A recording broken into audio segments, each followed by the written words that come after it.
করে দেখো, জাহান্নামটা ঘুরে ঘুরে ঘুরে ঘুরে তুমি দেখো। জিবরাইল আমিন পুরো জাহান্নাম দেখলেন।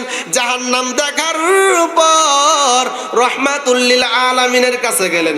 রহমাতুল লিল আলামিনের কাছে বসে মনটা খারাপ করে, মুখটা ছোট করে বসে আছেন। আমার নবী কয়, এ জিবরাইল ভাই, তোমার মনটা খারাপ কেন? জিবরাইল আমিন কয়, পয়গম্বর, আমার মনটা খারাপ এই জন্যই, আল্লাহ জাহান্নাম বানাইছে 3000 বছর জাহান্নাম পুড়েছে। কয় হাজার বছর? একটু আওয়াজ দা বলেন। 3000 বছর জাহান্নামটাকে আগুন দিয়ে পুরাইছে। জিবরাইল আমিন পয়গম্বরকে কয়, হে পয়গম্বর, 1000 বছর যখন জাহান্নাম পুরাইছে, 1000 বছর জাহান্নামের আগুনের রং ছিল সাদা। কি ছিল? একটু আওয়াজ দা বলেন, কি ছিল? দ্বিতীয় 1000 বছর যখন জাহান্নাম পুরাইছে, জাহান্নামের রং হয়েছে লাল। কি? তৃতীয় 1000 বছর যখন জাহান্নাম পুরাইছে, তৃতীয় 1000 বছর জাহান্নাম পুরানোর পর জাহান্নামের রং হয়েছে কালো। জাহান্নামের রং কেমন কালো? আজকের এই জামালপুর তুলসীর চর যেই জায়গায় মাহফিল, ওই নৌকা ঘাট থেকে আসার পথে যদি লাইট না থাকে, অন্ধকার না আলোকিত হবে। হ্যাঁ, লাইট ছাড়া কি চলা সম্ভব? হ্যাঁ, লাইট ছাড়া চলা সম্ভব না। আজকের এই মাহফিলে লাইট লাগানো হয়েছে আলো দেখার জন্য, ঠিক কিনা? এরে মুসলমান ইমানদার, আমার আল্লাহ তাআলার জিবরাইল আমিন আমার নবীকে কয়, পয়গম্বর, এই জাহান্নাম তৃতীয় 1000 বছর জাহান্নাম যখন পুরাইছে, জাহান্নামের রং কালো। কেমন কালো?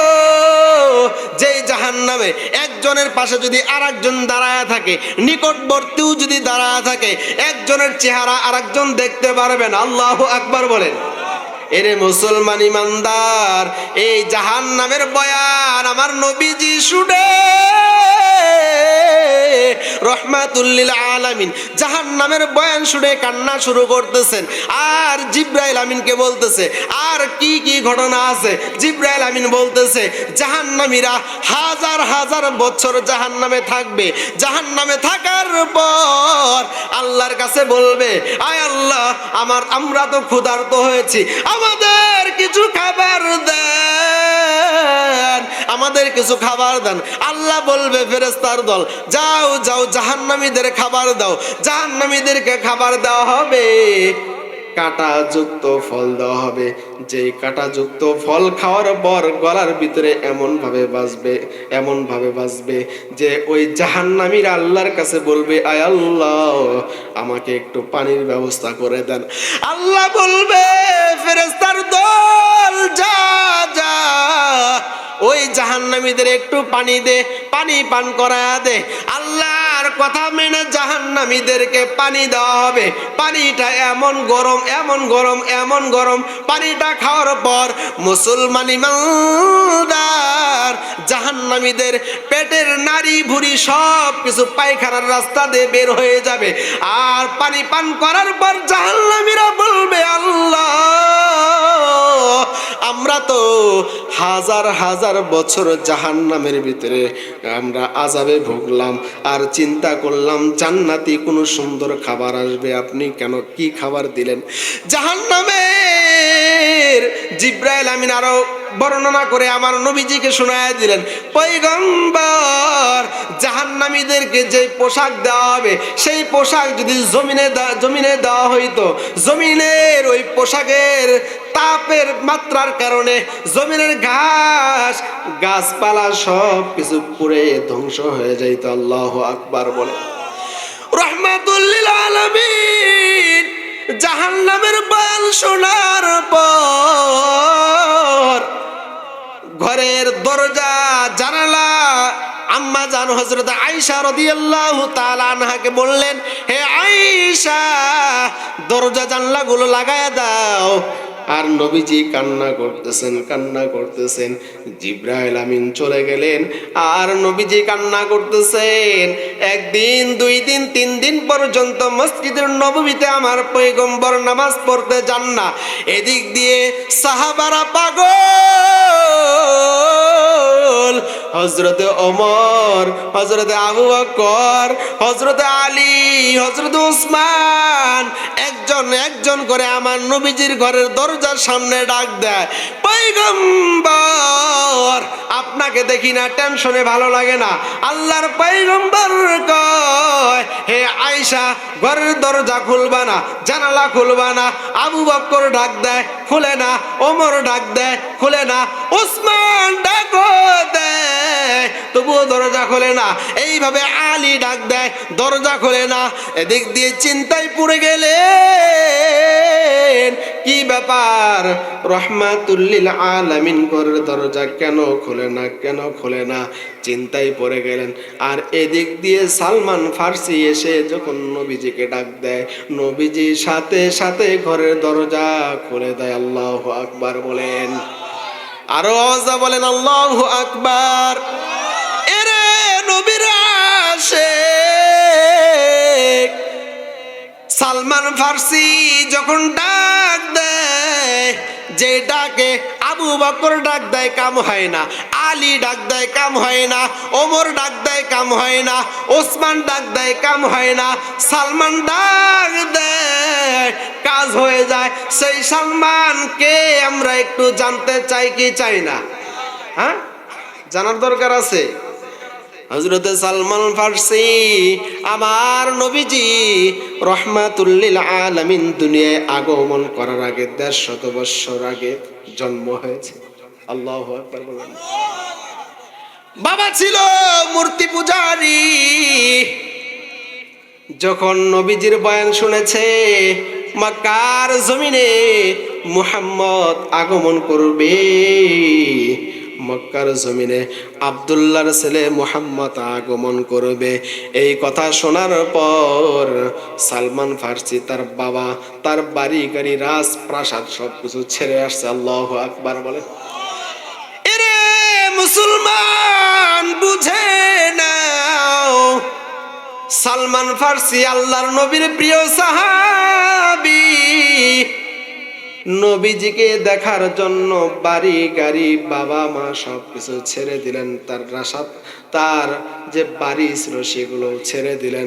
মক্কার জমিনে ছেড়ে দিয়ে একজন নয়, দুইজন নয়, 12 জন মালিকের গোলামি করেছে। আল্লাহু আকবার বলেন। নিজের বাড়ি সবকিছু ছেড়ে দিয়ে 12 জন মালিকের গোলামি করছে, অন্য কোনো কারণে নয়, আমার নবীজির ভালোবাসা মহব্বতের কারণে 12 জন মালিকের গোলামি করেছে। আল্লাহু আকবার বলেন।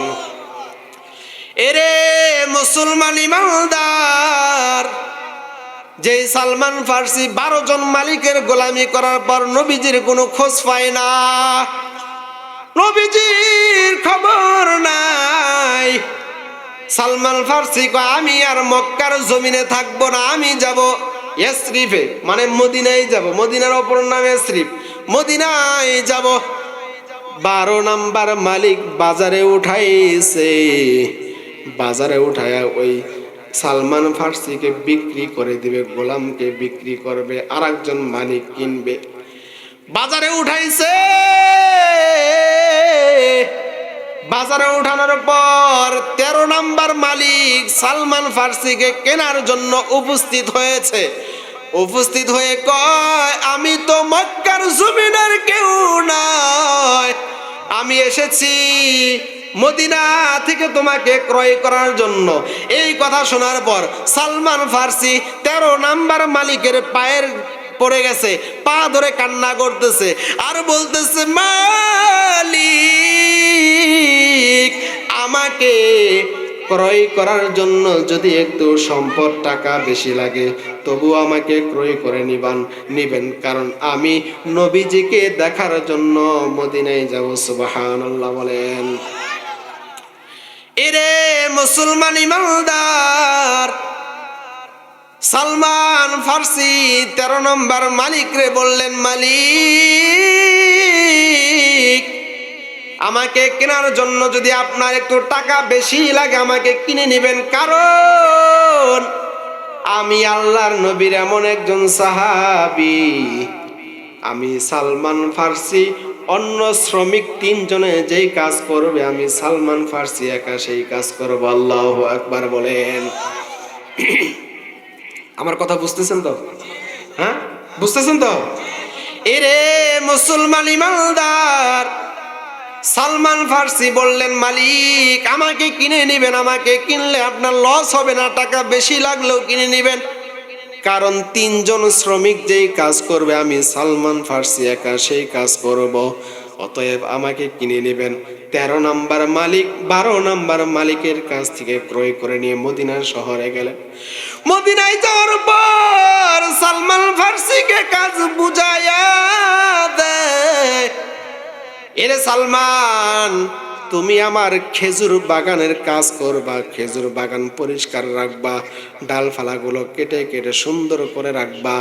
কাজ বুঝায় দেয়। কিছুদিন যায়, যাওয়ার পর হঠাৎ করে একজন ওই মালিকের কাছে সংবাদ পৌঁছায় দেয়, ও মালিক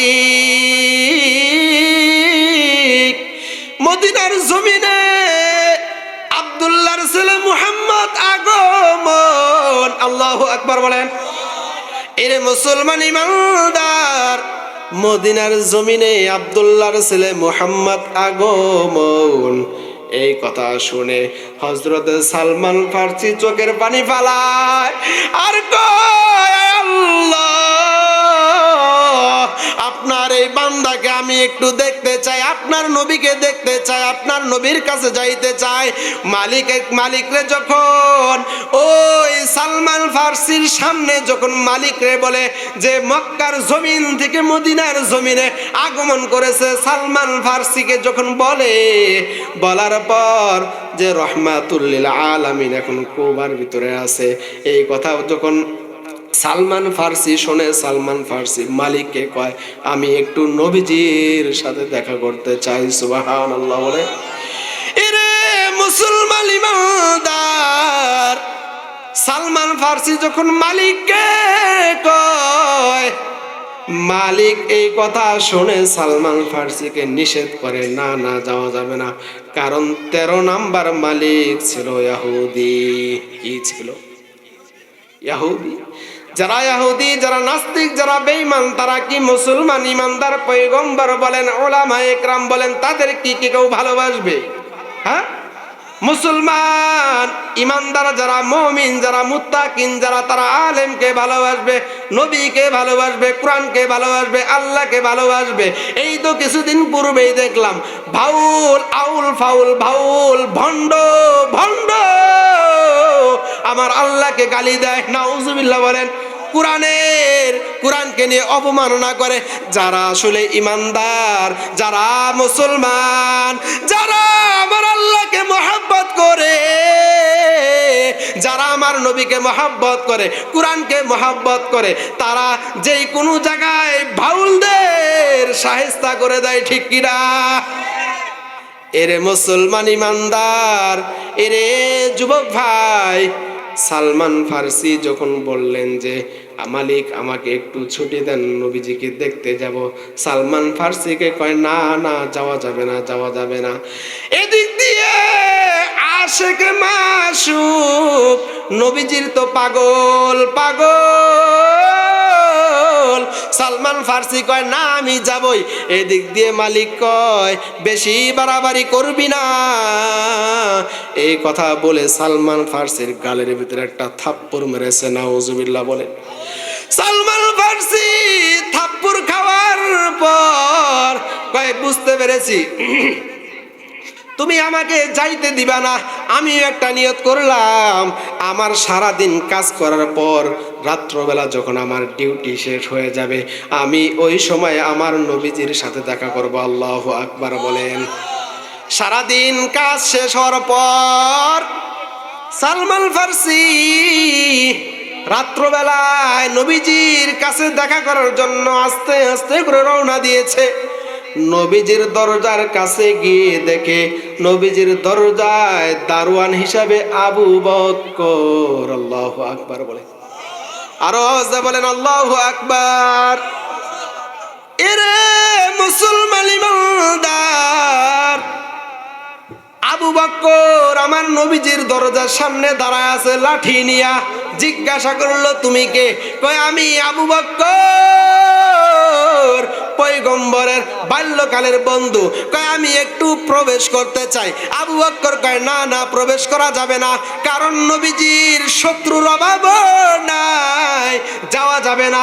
সালমান ফার্সি কয় না আমি যাবই। এদিক দিয়ে নবীজি বুঝতে পেরেছে যে সালমান ফার্সি ঘরের দরজার সামনে উপস্থিত।